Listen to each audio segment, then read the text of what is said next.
Hello. My whole life I've spent in the mortal lands. Mysteries and horrors, thrillers and romance, lacing themselves around my mind palace in such an all-encompassing way. I never fathomed the possibility of anything more. When one spoke of fantasy, I thought, yes, Game of Thrones, Lord of the Rings, other worlds with other maps, places unheard of in this flat earth. I know the earth is not flat, but for all intents and purposes, for the sake of argument that the world we live in is figuratively flat since we don't live in a world of mythical creatures and fated mates, I'm presenting the metaphor in which it is perceived as physically flat. You get it. But now I know Prythian. I've been to the Court of Nightmares, to the Night Court, to Valaris, City of Stars, and to the House of Wind. And let me tell you, this world sucks.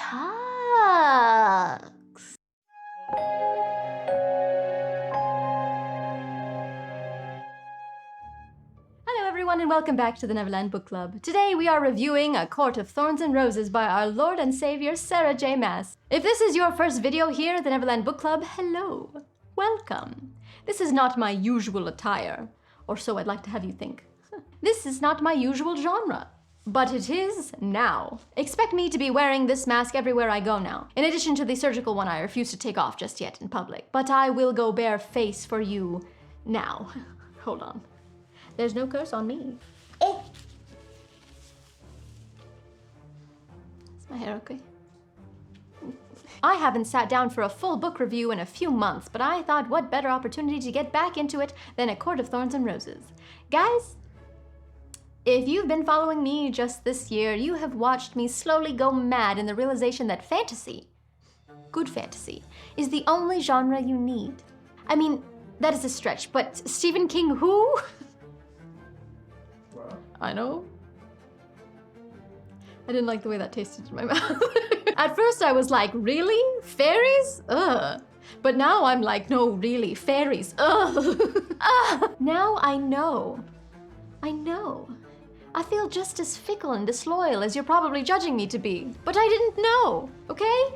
I didn't know this was going to happen. I didn't know I was going to feel like this about fictitious characters and places I had never even dreamed of. This literally came out of nowhere, even though it's been around for years and staring me in the face. And now I don't know what to do with myself. While explaining my infatuation with these books to my dear husband, he offered to add padded walls and a reading straitjacket to this reading room. Bless his mortal heart. Now, before we dive in, I'd like to preface by saying, although the first book is deemed as the slowest and most unnoteworthy in the trilogy, upon analyzing it further, I have found it is quite the perfect setup for what Maas is about to unfold for the reader. Slow as it may be in the first half, if you pay attention to certain repeated dialogue, symbols, and importance of food, I assure you, you'll think twice about skimming the first book just to get to Mist and Fury. And I know why. The brilliant young women over on the podcast Book Talk for Book Talk just released an in-depth literary analysis filled with mind-blowing anecdotes and nuances you may have overlooked on your first, second, or third read. I highly recommend their podcast if you've already read the entirety of Acotar and would like an even deeper dive into the fairylands of Prythian and what makes the High Fae tick. Alright, with formalities out of the way, let's begin with a quick synopsis, and at this point I know I am the last person who has read these books, so you have been warned. Spoilers. We have illiterate but baddie Pharah Archeron and her two sisters Elaine, the flower girl, and Nesta, who has issues. Her father is also a character I didn't care for, and her mother was favoring and of course dead, because how else would you explain her personality and lack of bookish knowledge? And the fact that this starts out as a Disney movie, so there must be absent parents. Pharah's illiteracy was a little tidbit I thought was interesting for the main character of a novel to have, but it actually has a point later on in the book and comes up quite a bit throughout. While hunting, Pharah kills a wolf she thought was just a wolf. Turns out, it was a special wolf. Because plot. Big bad fairy wolf swoops in and says, excuse me. Why you kill my friend, tiny woman? You come with me now. I shall take you out of this life of poverty, murderous woman. I shall have you live in my palace and eat my delicious food, and this all makes sense as punishment. Exactly. That was my face. Huh?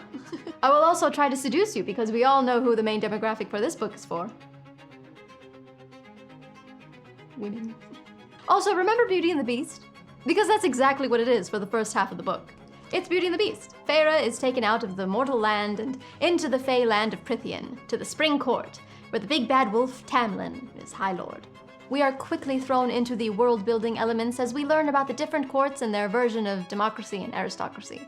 We learn that the powers of the Fae are being suppressed by some sort of blight on the land, but since the story is told from Pharah's point of view, we are just as in the dark as she is. We are introduced to mythical creatures with haunting abilities hidden in the woods, the differences in Fae lives that contrast what Pharah has grown up with, and an overall sense of sexual tension. Now, going in, I know Tim Tam was not supposed to be the main love interest.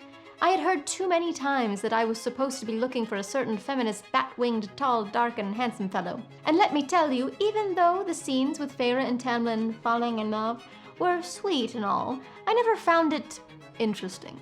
It all seemed a bit surface level, playful, high school. But as soon as we hear, "There you are, I've been looking for you," it gets interesting. The second half of the book, where Pharah finds herself underneath the mountain, facing the Wrath of Amarantha, my eyes were flooring the gas pedal, reading at 4x speed. Her riddle, first of all, I sat there and pondered for quite some time. I half expected it to be some sort of fairy vocab I had yet to learn or may have glossed over in the first half. I quickly forgot about it since Amarantha likes to just throw in as many rules as possible into her little games. You'll be freed if you can solve this riddle, but also you must succeed in these tasks 3.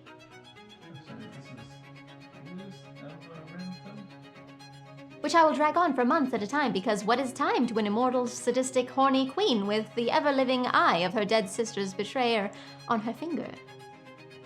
She cray-cray. We learn that this High Queen of Prythian has ties to some High King of Highburn, but that little nugget of information is just a setup for what is to come in the following books. Pharah agrees to Amarantha's bargain to participate in her 3 trials, and here is where her relationship with Rhysand begins to set itself up for much-needed angst, friendship, foreshadowing, and a fine alliance. Where is Tampon while Pharah is puking herself silly in a dungeon? Nowhere, because men ain't shit. Some men. Exhibit A.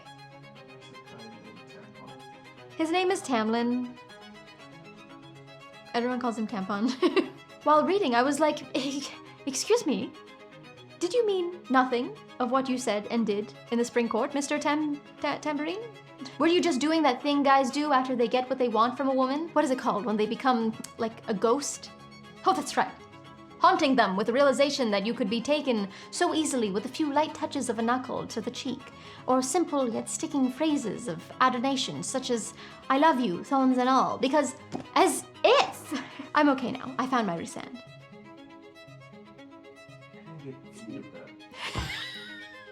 You are my Rhysand.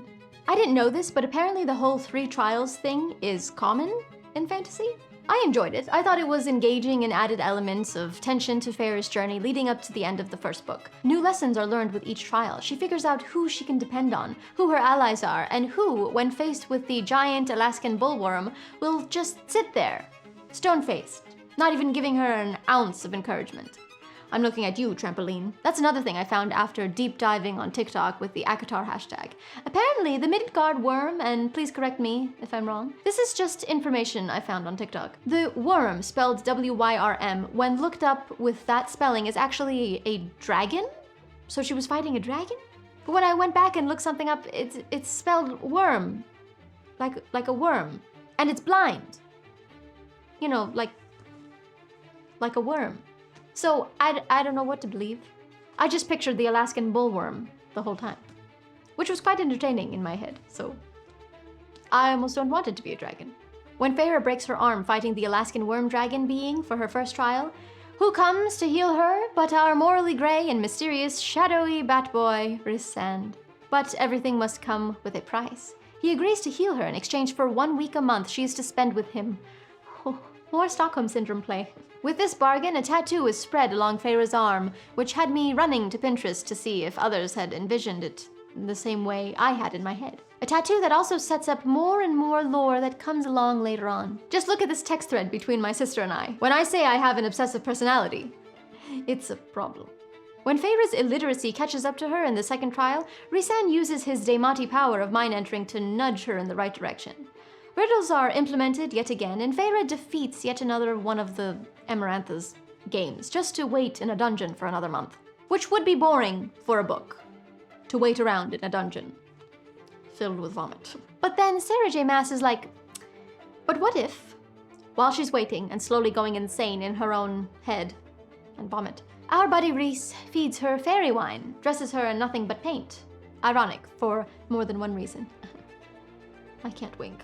And helps her pass the time with just a little bit of humiliation. Again, reading this in the moment, that's not what you're thinking. You think, what the hell, Rhysand? Are you trying to get Trombone to react in some way so Pharah knows her efforts are not in vain? Are you trying to cover her in paint to literally catch anyone who touches her red-handed? Are you secretly a good guy disguised as a bat baddie? Yes, that's exactly what he's doing. But you don't know that right away. It isn't until after the third trial, Pharah is asked a simple task, to kill 3 innocents. Simple enough. Now, this scene is filled to the brim with inner turmoil from Pharah's perspective. She is a huntress, yes, but as of yet, only killed out of moral obligation to feed her family. She doesn't like to kill. Never has she taken the life of an innocent and aware being, pleading for their life or praying as they perform their own last rites as an acceptance and encouragement for the pierce of her dagger. When she gets to the 3rd innocent, I honestly saw it coming. Who's under the hood but her beloved Tangerine? But it was set up early on that his heart is made of stone, no? And if stabbed by a mere mortal, he's probably gonna be all right. Right? See, this is what made the absorption of this new fantasy world all the more fun. So many seemingly small details are setups for the entirety of the series. It is such true fun to witness everything unfold and go back and see where those setups lay early on in the story just to mean much more later on. Some readers bash Sarah J. Maas for being lazy in her world building. They say, what world building? There's magic and fairies and a map. There is a fine line between ruining a story with too much world building, I'm looking at you, Game of Thrones, and having so little that nothing makes sense, I'm looking at you, from Blood and Ash. There has to be a happy medium, and I believe Maas found where her story can ride comfortably and not suffer too many plot holes. Not once did Pharah's character feel like any of the other characters. This is a common happenstance when reading world-building fiction, I feel. The author gets too engrossed in the world they have created, they forget to also build solid characters. Here, I felt as though every character had their own personality, their own voice. No 2 characters would have dealt with the trials Pharah had gone through in the same way, which is what made witnessing her success, and then death, all the more fun. Wow, I just said witnessing a main character's death was fun. It was! I had fun. But, and here comes one of the main complaints about these books as a whole, Pharah comes back. Thank the cauldron, the High Lords of Prythian band together and bring Pharah back after Amarantha snaps her neck. And she therefore turns High Fae, and all is well. For now. Oh, but before she gets her neck snapped, she figures out the riddle. Remember Amarantha's riddle that would grant Pharah and Timpani freedom if she figured it out at any point of the 3 months she was under the mountain? Yeah, that one. The one I thought the answer to was going to be some grand philosophical key? Oh. No. It was love. Yes. Love. My eyes just rolled back to the mortal lands where once they came. I didn't like that. That was a real missed opportunity and felt way too fairy tale. Now, back to what I was talking about with Pharah coming back. There are no consequences. No one really dies. No one of importance, anyway. Andres, the sacrificial wolf, dies in the beginning, and there is a fairy with wings Pharah witnesses die at the spring court, but other than that, I can't really remember any significant deaths in the story. Oh, other than the 2 innocent lives she took, and was then scarred for. But like, no one important. And yes, we need Pharah to become High Fae, just as every mortal starting out in a mythical story needs to somehow turn into that mythical creature at some point in the plot. But later on in the series, there are still no consequences when it comes to death. And I suppose that's what makes it a fairy tale as well. And I can say with much certainty and complete seriousness that now, I do believe in fairies. I do. Another aspect I did not like at all while reading was the amount of vom I had to read about. I am a vomophobe. I did not enjoy reading about the nausea that Pharah swallows down constantly. My girl, are you seriously swallowing your own puke that much? Also, How many times did you soil your tunic with those watery bowels? Are you good? Are you okay? I want to talk a little about character development just for a moment. Pharah was a completely different person at the end of the book than she was from the beginning. And this is simply my opinion, of course. I very well know not everyone will agree with me on this. It's just how I felt after completing the first book. Not only in her physical anatomy and becoming high fae, but her journey as a main character changed Pharah drastically in a way that continues its evolution in the books to come. She is continuously changing while still feeling like the same mortal teenager trying to feed her sisters. We see Pharah adapt to her ever-changing surroundings and adjust her ideology to match the tasks at hand. Her resourcefulness and volition make her stand out as memorable and not just a blank canvas for any reader to slip into her shoes, which I appreciated. Not everyone could be Pharah. She is unique in her right and grows both physically and intellectually throughout the story. She just needs to go see a gastroenterologist at some point for that vomit issue. And she paints! So that's nice. The end of the novel is perfectly set up for a reader to want to pick up the second book instantly, with Pharah navigating herself through her transformation, journeying back to the Spring Court with Tarmac, and the ever-looming bargain she made with Rysand. All of these elements, along with the online book community saying book 2 is where it's at, is what made me pick up the second book immediately and finish it just as fast. But that's for another video. Really quick, I want to talk about the smut in this one. It's minimal, really. I mean, come on. There are maybe 2 smutty scenes that are not all that descriptive, and some very steamy kissing scenes, but other than that, I was actually disappointed in the smut department for this book in particular. For the others, like I said, we'll get to that. Those are better in the smut. I want to say I went into reading this series with a closed mind. After reading the first 2 books from Blood and Ash series, and yes, I read the second book and I didn't tell you or anyone because I was a bit ashamed.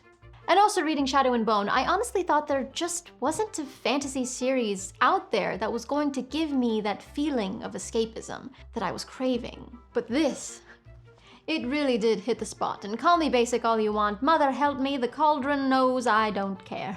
These are super popular for a reason, and I'll never knock someone down just to appear cool for liking a popular thing. No, seeming cool was never my agenda. Trust me. So when I tell you I have not shut up about these books to my friends, family, co-workers, husband, believe me, I am just as sick of my own voice as they are. Again, if you want a full, deep dive literary analysis of the first book, check out the podcast Book Talk for Book Talk, wherever you listen to podcasts. It's a truly eye-opening experience to the amount of time, effort, and deliberation Sarah J. Maas has put into this big little book. Also, I have no affiliation with the podcast, I just listened to it and I liked it. All right, that's all I have for you all, dear viewers. Thank you so much for watching and for listening to this curly-haired, fairy clown woman ramble on and on about something you probably already know everything about. If you need someone to talk to about bookish things and what you're obsessed with, please DM me on Instagram. I am always down to ramble on about the complex class systems of the High and Lesser Fae and the plot holes with Jurian's character and his involvement with Amarantha's sister. If I keep going here, I'm afraid I'll just never stop. These are very much not my only thoughts. I really watered this script down. Today's shout out goes to that one Libra bookworm. Ask and you shall receive. Thank you for agreeing with me on this subject, but also I am now a bit wary of starting Crescent City. No spoilers, please. Also, I love your username. You know who else is a Libra bookworm? My lovely mama. She is the OG bookworm of my family and just so happens to be a Libra as well. All right, I am off to go crack open a piggy bank and use my saved funds to purchase everything Sarah J. Maas has ever written. I already bought the Crescent City books, and they're waiting patiently. And Throne of Glass, you'll be off my wish list soon and on these shelves soon. Stay lost, keep reading, and remember to be glad of your human heart and pity those who don't feel a thing at all. Goodbye.